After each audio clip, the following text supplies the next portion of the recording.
No, definitely. I don't know if I have told you, but the first time that I read your book, Galileo Goes to Jail, more than 10 years ago, was very, very influential on me and in our research group here. So we are celebrating the 15 years of our research group with this international symposium.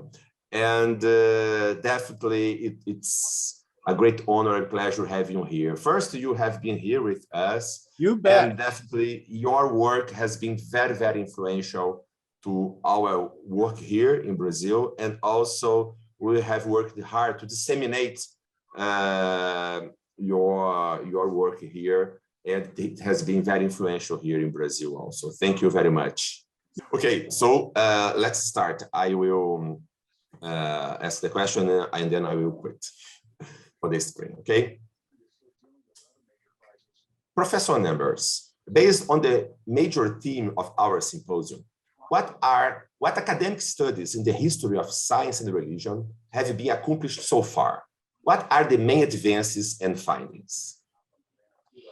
Well, I got into this in the 1970s, and there wasn't a lot of activity going on. There had been some previous studies, but Dave Lindbergh, my late colleague who was a medievalist, and I organized a conference that produced God and Nature, a series of essays that circulated quite well and seemed to have stimulated more interest. We tried in organizing it to get equal numbers of historians of science and historians of religion involved, but there were very few historians of religion interested in the history of science. And at least one or two of the presentations we did have could not be published. So we also subsequently had another conference and another book that helped to promote this and to almost form a community of sorts of scholars who were interested in the history of science and religion. So since then, there has been a fair amount of activity. It seems to have become a respectable niche in the academic study of science and religion. I haven't been as active lately, although I have a co-edited book in press. Well, I guess it was just published, but I haven't seen the first copy yet, on creationism in Asia, which I did with Young Park, a young professor in Singapore, South Korean by birth. And that was interesting. And I could talk more about that later if you want me to. But I have shelves of books now dealing with science, the history of science and religion. So it's much more active a field now than in the 70s.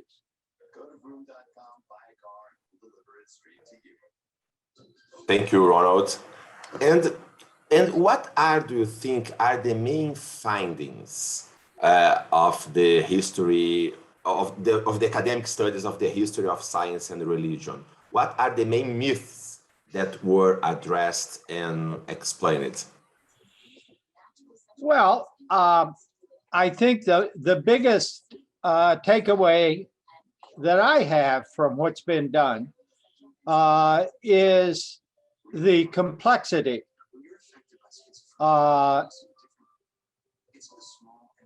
In the very earliest studies of science and religion in the United States, the focus tended to be on the so-called fundamentalists. Now we know that that even the fundamentalists didn't agree on some of the claims of creationism, and that there is, even in that wing of Christianity, there is a spectrum. And you probably know about the hard right. Some very conservative Lutherans and Seventh-day Adventists have been cultivating that for most of the century, the 20th century, that is.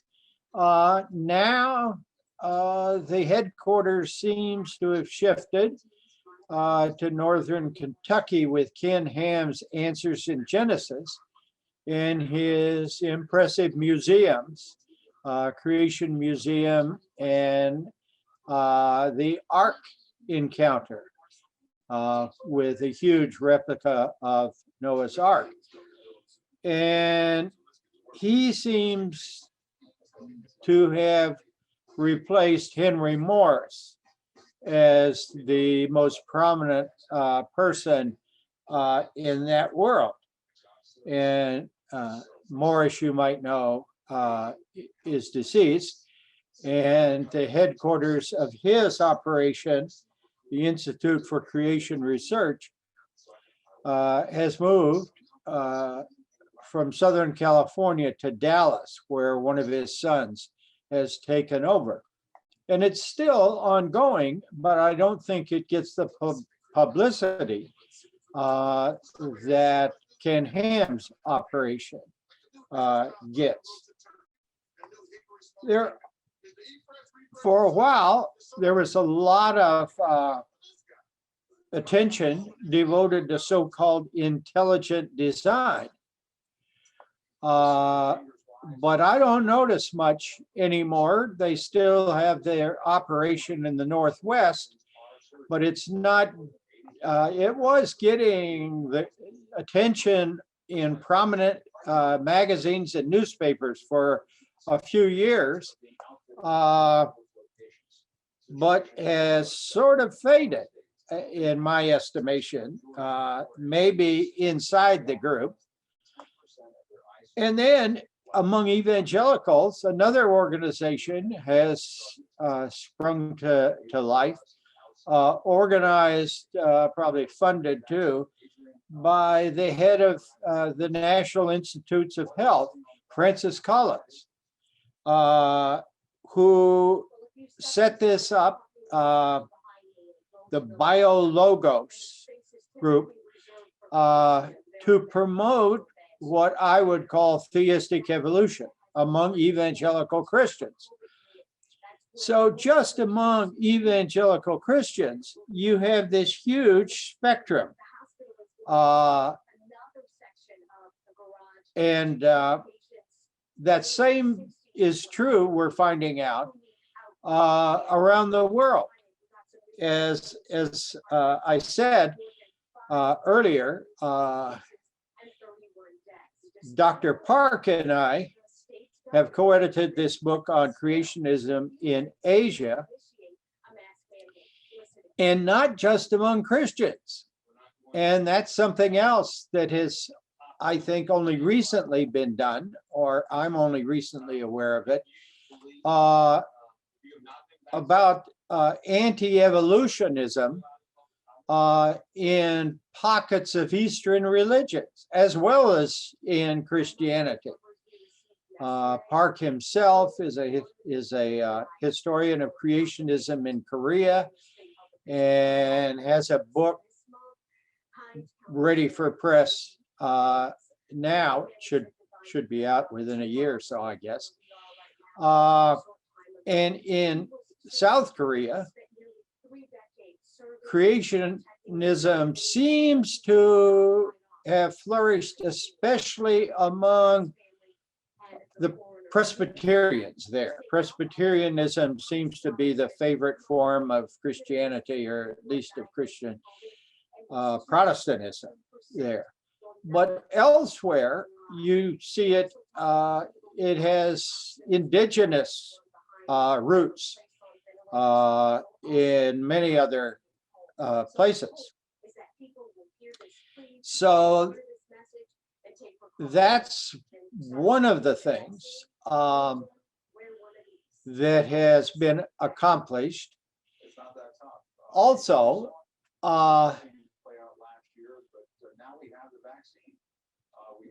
dominant trope in the study of science and history of science and religion is the warfare thesis.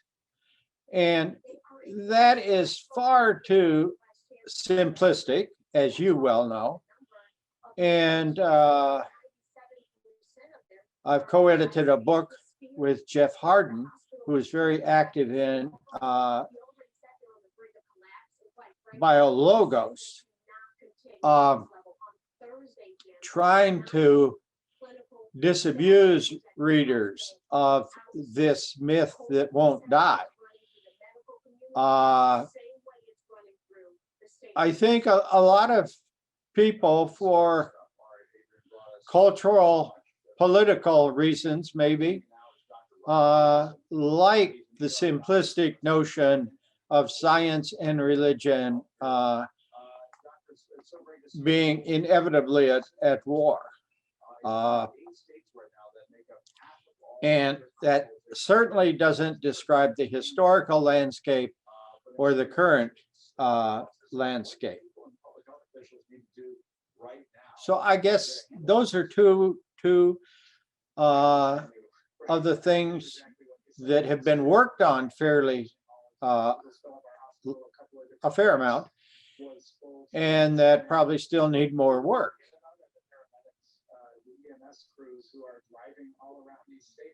Thank you again for this answer.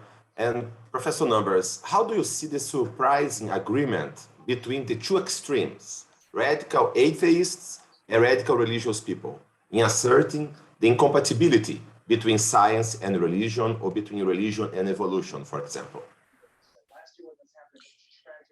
Well, I think in some ways it's political.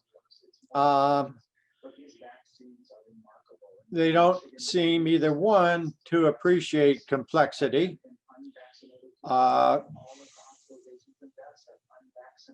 And the conflict story is easy to understand, even though it's not historically accurate. And I think you get, to a certain extent, similar mentalities on the extreme left and the extreme right.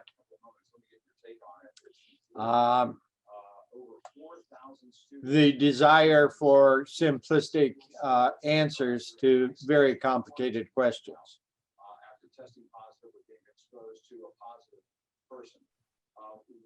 Okay. Ron, I'm not sure if it's in your house, but there is a sound in the background, perhaps a TV. Oh my God, I have my news on the TV. I'll mute it right away. Oh, I'm glad you mentioned that. Thank you very much. Can you filter that out? I detect this, and I asked Humberto, is in your house that sound? I'm sorry. No problem. Okay, let's move to the next question. Professor Numbers, what are the most prevalent myths and misguided perceptions in the history of interaction between science and religion? Well, I think I pretty much addressed that question. I think one of the most persistent in certain groups is the perpetual war between science and religion.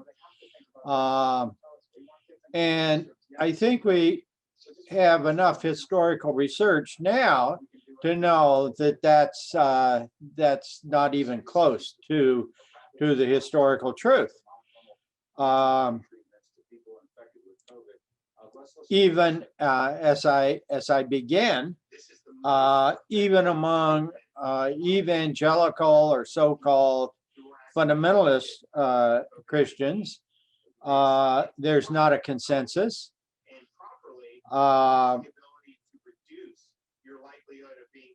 I think that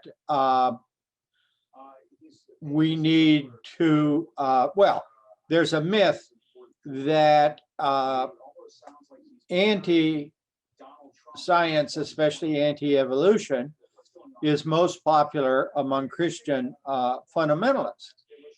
But the more we study, the more we learn that it has found homes, that is, anti-evolution has found homes in a number of religious contexts, not just conservative Christianity, but in many religions. And we're starting to learn about the diversity of creationism in different cultures. As I mentioned, in Asia, as you are cultivating, understanding anti-evolutionism in Latin America, all this is going against certain mythical assumptions. Dr. Numbers, what would you consider promising new areas or maybe new subjects of research in the near future regarding the role of religion and spirituality in the development of the modern world and the modern mentality? Well, I'm 79 now. I have no aspirations to cultivate new areas these days. I just want to tie off some existing topics, the primary one being in the history of medicine. So you won't get much of an agenda from me. Could you repeat the question? Yes. What sort of areas or subjects would you consider promising for the next years or the next decades in regard to the role of religion in the modern world? Because according to the myth of conflict between science and religion, people usually depict religion as something related to the Middle Age or so, and science as something related to the modern world. But we have seen quite a lot of research showing that actually religion is very important to the composition and the formation of the modern world. Do you agree with that? And yes, I firmly agree with that. I reacted a little bit now that you've mentioned it. The term spirituality, I think, has different meanings where you live and where I live. And that's an area I know nothing about, and that is science and what we call spiritualism. And I think spiritualism and spirituality tend to be synonymous in Brazil. Am I correct? Yes, it's quite different, and it's actually difficult to discern, to distinguish these two words, religion and spirituality. Yeah.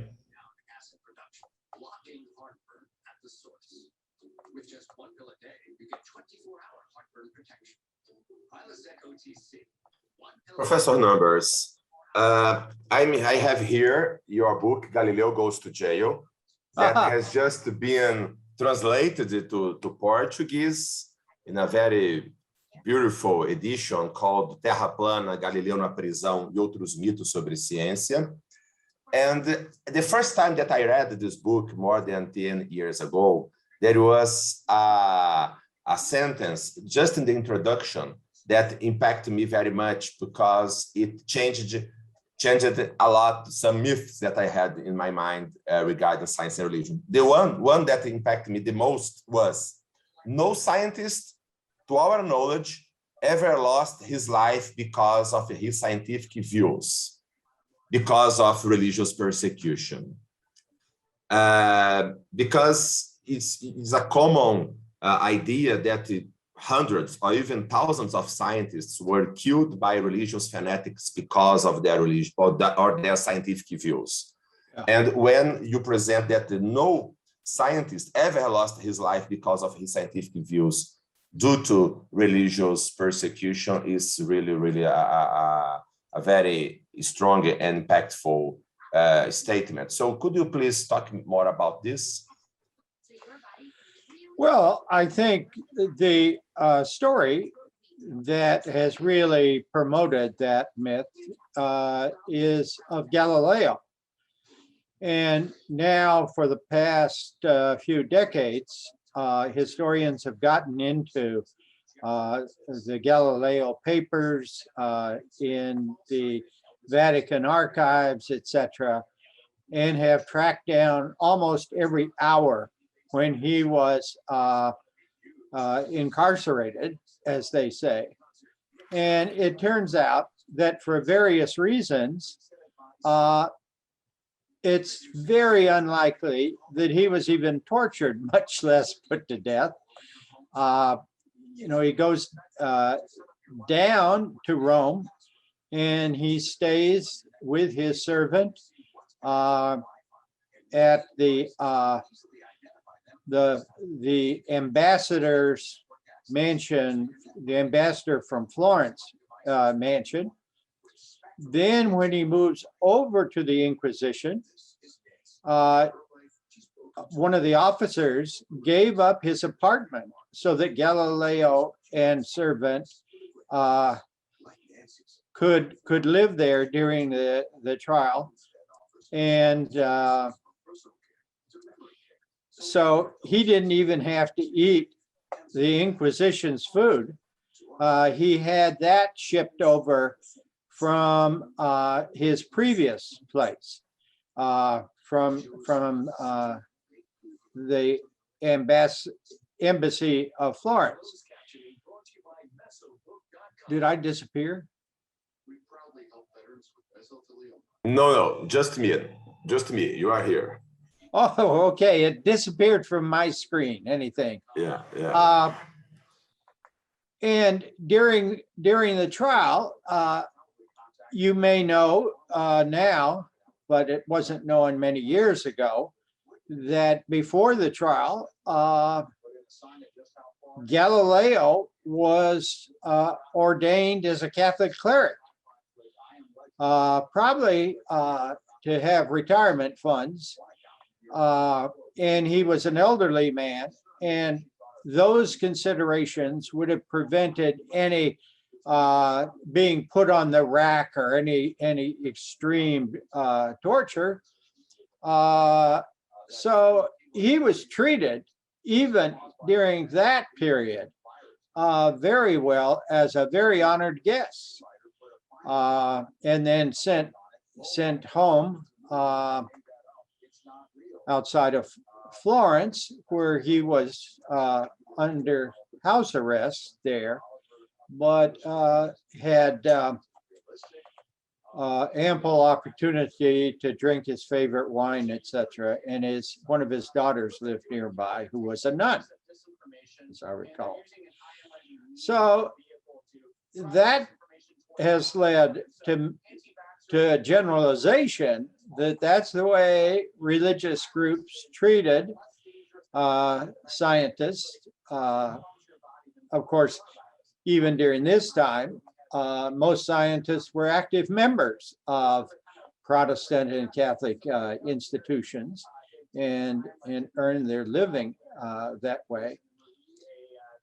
I have one footnote. I'm not sure that statement that caught your attention is accurate. I have heard rumors, unsubstantiated from my point of view, and I haven't followed up on it, that a scientist in North Africa may have been killed for his views, but I wouldn't bet on that. It's possible though. I mean, most of the time we find out that the scientists who have died for other reasons, not for their scientific views. And regarding the impact of this myth regarding Galileo, for example, 5 years ago, a Brazilian minister of education stated that the Inquisition burned Galileo alive because he believed the earth was round and the church believed it was flat. The Minister of Education said that here a few years ago. Let me assure you, we have idiots in the United States too, especially during this pandemic. They're popping out all over the place. So, Professor Numbers, thank you very much. We're delighted by your participation. And please, do you have any final message to our attendees? Well, as a historian of science and religion, and not a prophet about what will occur, I would like to see more dispassionate studies that show the complexity of relationship. And often science and religion reside in the same person. And I wouldn't avoid exploring conflicts. There have been some conflicts between scientists and religionists. And I would go wherever the evidence leads. And certainly I would endorse exploration of anti-evolutionism around the world. I think that's an area filled with potential. Professor Numbers, thank you very much. Well, thank you for having me. I wish I were there in person.